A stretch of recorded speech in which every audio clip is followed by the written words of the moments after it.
Pak Jokowi. Pihak pemerintah pun tutup mata dan tutup mulut atas masalah yang dihadapi sama mantan presiden yang konon masih sangat berpengaruh ini. Ada desas-desus. Ini gosip politik ya. Ada kabar dan analisa kalau di belakang gencarnya tudingan ijazah palsu Pak Jokowi, sebetulnya ada tangan-tangan penguasa juga. Ada dukungan diam-diam pihak penguasa kepada usaha-usaha yang terus menyudutkan Pak Jokowi dan Gibran. Dan sekarang soal turun levelnya Pak Jokowi ini, perkembangan terbaru adalah soal kemungkinan rencana Pak Jokowi mengikuti kontestasi pemilihan Ketua Umum Partai Gurem PSI, mengikuti ajang pemilihan Ketua Umum Partai Solidaritas Indonesia. Dulu, belum lama ini, kita mendengar kalau sosok Pak Jokowi dikait-kaitkan dengan partai besar seperti PDI Perjuangan dan Partai Golkar. Dan sempat muncul juga wacana Pak Jokowi bakal mengambil alih PDI Perjuangan.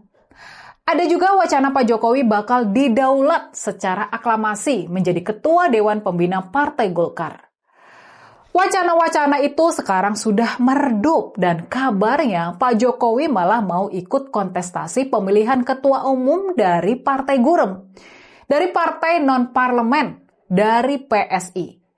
Ini benar-benar penurunan level yang sangat teramat anjlok. Dari yang semula bermain di level partai raksasa seperti PDI Perjuangan dan Partai Golkar, kini Pak Jokowi bahkan nggak eksis di partai kelas menengah, seperti Demokrat, PAN, dan Nasdem. Pak Jokowi sekarang levelnya cuma PSI. Dan, nah, ini nih menariknya. Menariknya, kalau benar nanti Pak Jokowi bakal terpilih menjadi Ketua Umum PSI, maka posisinya nanti bakal berada di bawah Pak Jeffrey Giovanni, yang menjabat sebagai Ketua Dewan Pembina dan punya kekuasaan absolut di PSI. Pertanyaannya, apakah mau Pak Jokowi ada di bawah Pak Jeffrey Giovanni? Apakah mau Pak Jokowi berada di bawah kekuasaan absolut Ketua Dewan Pembina PSI? Kalaupun benar Pak Jokowi bersedia dimajukan ke bursa pemilihan Ketua Umum PSI, maka sudah semakin jelas kalau level bermain Pak Jokowi sudah turun seturun-turunnya. Jadi gimana nih kalau menurut kalian? Gimana kalau menurut kalian soal penurunan level bermain dari Pak Jokowi ini? Tulis ya pendapat kalian di kolom komentar. Ya ini kan bukan objek penelitian. Kan sudah menghina saya sehina-hinanya. Sudah menuduh ijazah itu ijazah palsu. Sudah merendahkan saya serendah-rendahnya. Ya nanti dibuktikan lewat proses hukum. Nanti akan kita lihat di proses di pengadilan. Ya tadi dari Bang Tulang Damai Hari Lubis saya disuruh tunggu di mobil, terus disuruh mundur dulu, jaga jarak, antisipasi apa itu ormas-ormas nggak jelas itu ya, grip atau apa itu, Hercules. Apa loh hubungannya Hercules dengan Pak Joko Widodo? Harusnya kan yang mendatangi yang katanya alumninya itu, masa memangnya Hercules alumni UGM? Hah? Hercules itu semacam pesawat kan harusnya. Preman begitu, aduh, nggak ada peradaban kita ya. Masa kita mau maju aja pun langsung mundur, katanya memburu, sudah ditandai ya, sudah ditandai. Oke, saya tunggu di Tanah Batak Hercules, ya, saya tunggu di Tanah Batak. Kalau berani datang kau, itu loh. Biar kita uji nyali dulu kau, ya. Kalau kita mau cara kekerasan ya kita layani lah. Apa boleh buat, ya. Kalau memang premanisme ya, masa kita berdebat ilmiah sama preman kan gak ada gunanya itu.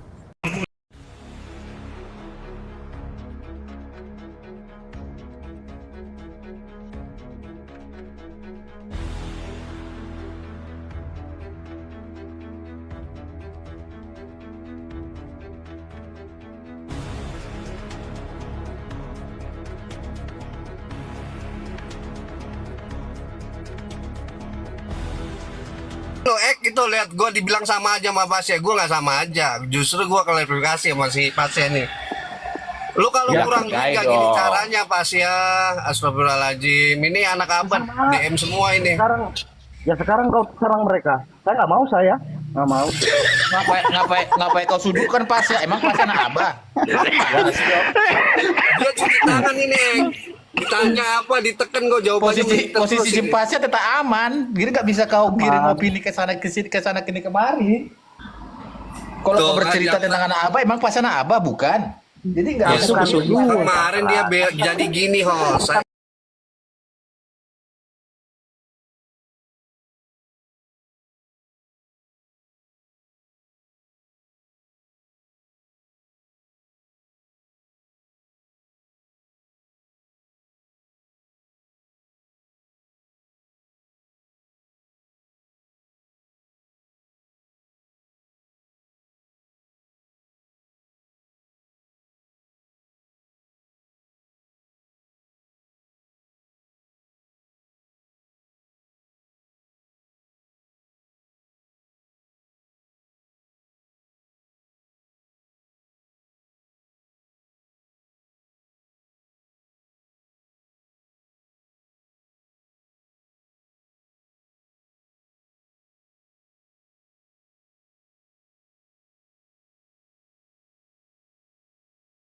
Kau jangan gitulah Pasha. Kau jangan gitulah. Ya. Dengan 500 saja kau melempem, kau jangan gitulah. Kau jangan main bicara. Kau lihat itu angka di kepalamu berapa Kau lihat dulu. Kau jangan banyak bicara. Kamu yang paling banyak. Gini loh Pasha. Maksudnya kita itu harus konsisten gitu loh. Masa dengan 500 saja kok? Aduh, kok 200 itu gimana? 200 itu. Kau jangan gimana itu? 300. Aduh, Boke jangan gitulah Boke. Aku nggak enak ini jadinya. Woi, hargai berkah Japra. Kau jangan banyak cengkonek kau. Udah kau diem. Kau tetap kau dipaksa. Jadi bagaimana Kau bukan menurut dipaksa Japra? untuk beda Bagaimana pilihan. Kau Jokowi, dipaksa bagaimana? untuk rasional dulu hari ini gitu loh. Cobalah berpikir rasional. Bagaimana Pak Jokowi? Bagaimana? Waduh, itu udah bertubi-tubi itu Japra. Pak Jokowi Coba kita tanya dulu Japra bagaimana? Kalau saya itu tetap konsisten ya gitu. Tetap konsisten gitu.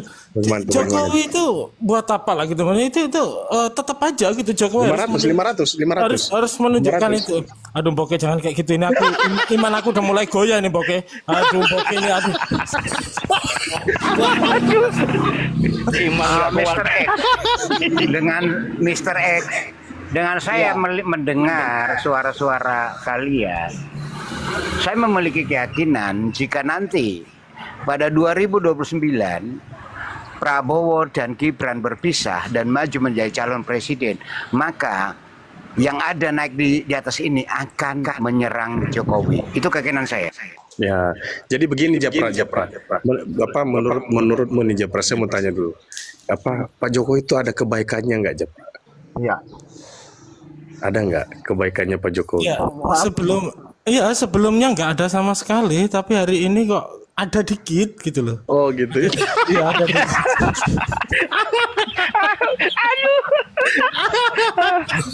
Jangan gitu, ada rekamannya. Saya minta rekamannya. Saya minta rekamannya. Ini dia ngerekam Japra. Lu jangan asal-asal, lu jangan basi-basi. Ini ada Bunda Imama di atas loh. Ada Maye loh. Japra ini gampang bener dibayar ya. Lihatlah saya. Saya minta rekamannya nanti X. Masih bertahan. Mr. X saja yang udah berjam-jam koma, nggak dikasih 500 kayak kamu, Bang. Japra, berjam-jam dia ngomong. Nggak dikasih itu sama Boke. Jadi udahlah, nggak usah lah. Kalau orang yang Sudahlah, hari ini kita berdamai lah. Jasanya Budiono, Ya, jasanya kita Pak berdamai Jokowi, hari ini. mempertanyakan jasanya Pak Jokowi. Mereka ini sudah berbuat apa sih buat negara? Betul. Japra. Mereka Betul sudah buat itu. apa buat negara itu? Pak Jokowi sudah memimpin kita. Adem aja kita, nggak ada perang. Kita bisa melewati COVID. Inilah masalahnya itu di sini ini Pasha. Kau bisa jadi termul tapi aku nggak bisa. Masalahnya di situ. Tapi namamu kan sudah pesona Japra. Cuma nama aja. Aduh, di bom mawar ini hostnya sama Boke. Makasih Boke udah di bom mawar. Jadi itu Pak Japra, walaupun ada itu bagaimana kan Pak Jokowi ada juga kebaikannya. Kita harus akui itu Japra. Harus akui. Ada Bang Dewa. Iya, hari ini ada, cuman dikit. Nggak ada Cuman kebaikan Jokowi, Cuma tidak ada dikit. kebaikan Jokowi, tidak ada kebaikan Jokowi, sehingga Jokowi mengangkat Prabowo yang pada faktanya dipecat dari TNI lalu diangkat menjadi jenderal penuh. Tidak kan Jokowi. Lanjut. Nah, iya itu. Jadi sebetulnya biar bagaimana ada kebaikan yang ditanamkan Pak Jokowi. Buktinya kita sudah menikmati semua. Tidak ada brewok, tidak ada. Bagi kalian pendukung Prabowo militan, tidak ada kebaikan Jokowi. Tapi faktanya Prabowo mengakui tanpa Jokowi dia tidak akan maju menjadi calon presiden 2004 kemarin. Itu dikatakan di hadapan kadernya sendiri. Betul. Dan bahkan dia mengatakan kita harus mengakui bahwa kita jauh di bawah Jokowi dalam politik. Dan Prabowo mengakui bahwa kualitas perpolitikan Prabowo jauh di bawah Jokowi. Itu diakui. Lanjut. Ngawer dulu, terus ngomong lu. Ngomong, nggak ada yang peduli sama omonganmu. Nggak peduli, nggak sakit hati. Nggak peduli nggak apa-apa. Nggak sakit hati. Di sini ada penonton. Nggak sakit hati. Di sini ada penonton. Asik. Nggak apa-apa. Nggak sakit hati. 142. Nggak ada yang peduli sama lu. Kami peduli sama kamu. Sabanari. Ada penonton 142 di Kagak sini. usah marah-marah, jangan cemburu. Iya, sama lo saya nggak marah. Siapa yang marah kalau saya nggak marah?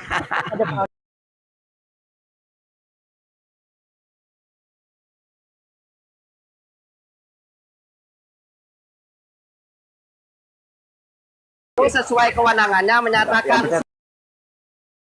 Nah, Loh, kok kamu kewenangan KPK kamu yang kamu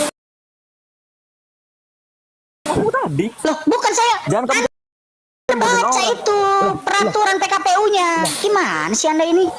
Kamu yang ngomong tadi kan katanya KPU tidak berwenang untuk memverifikasi. Ini kayak mana ini jadi? jadi begini. Aduh, kacau ini orang ini kagak ngerti. Dasar emang kosong kau ini. Kalian boleh berdebat. Maksudnya itu verifikasi itu keaslian ijazah tersebut. Satu-satu Kalau dulu, administratifnya Bang. persyaratan itu memang ranah KPU dan KPUD. Tapi untuk menentukan keabsahan, sebentar. Kalau menentukan keaslian ijazah mau ini malah dipotong. Bukan itu harus dengar juga.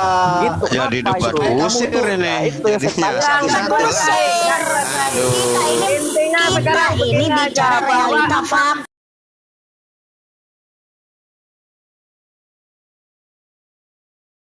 Bos, Anda itu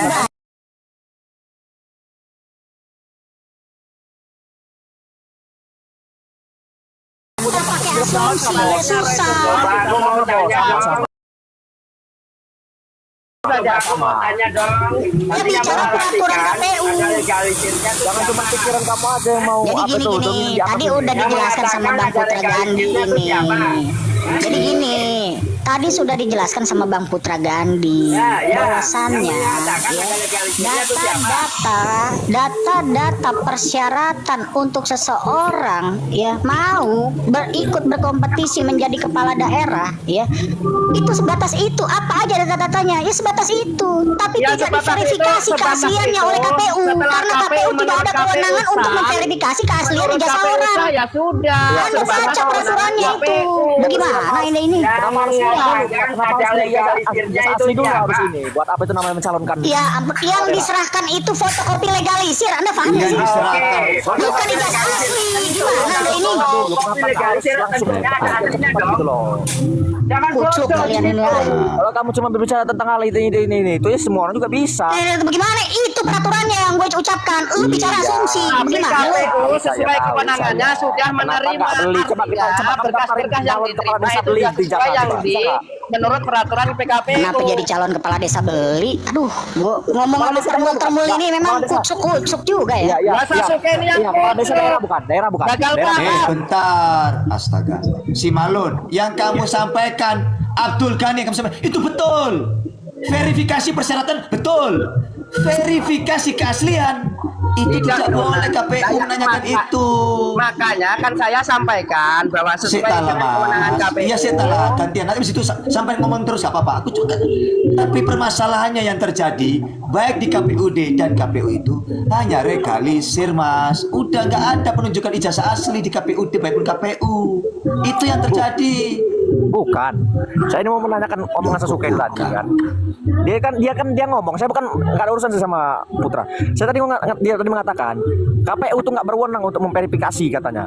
Nah itu. Iya, KPU itu tidak berwenang untuk memverifikasi keabsahan ijazah seseorang. Ngerti nggak Anda? Ijazah. Anda itu nggak paham berarti ucapan saya. Kucuk memang Anda ini. Dikatain pekok iya apa sih ya? Kucuk memang kau Abdul Ghani, Niki. Ya kamu yang ada itu.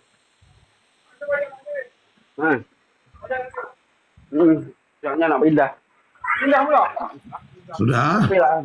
Sudah belum? Giliran saya. 26 ya? Turun dia. Silakan bang, gantian biar enak gitu loh. Ya. Kalau dia kena PL rungkatin aja, nanti ke band ini roomnya. Ngomong aja lah gantian. Bukan, gua ngasih tahu kesian host nih bang. Abang jangan bicara aja, biar gantian, biar enak gitu loh bang. Oke, tadi aku dengar ya, aku bilang ini tentang asli atau palsu ya. Jadi kewenangan di sini ada di lembaga yang mengeluarkan ijazah, itu yang pertama. Kedua, yaitu pengadilan. Itu yang bisa menyatakan sah atau tidaknya ijazah seseorang. Tapi dalam proses pemilu, kita disuruh atau peraturan daripada KPU itu kita lampirkan semua sesuai dengan data kita, baik itu ijazah yang kita persoalkan, itu mereka mampir ke kampus tersebut.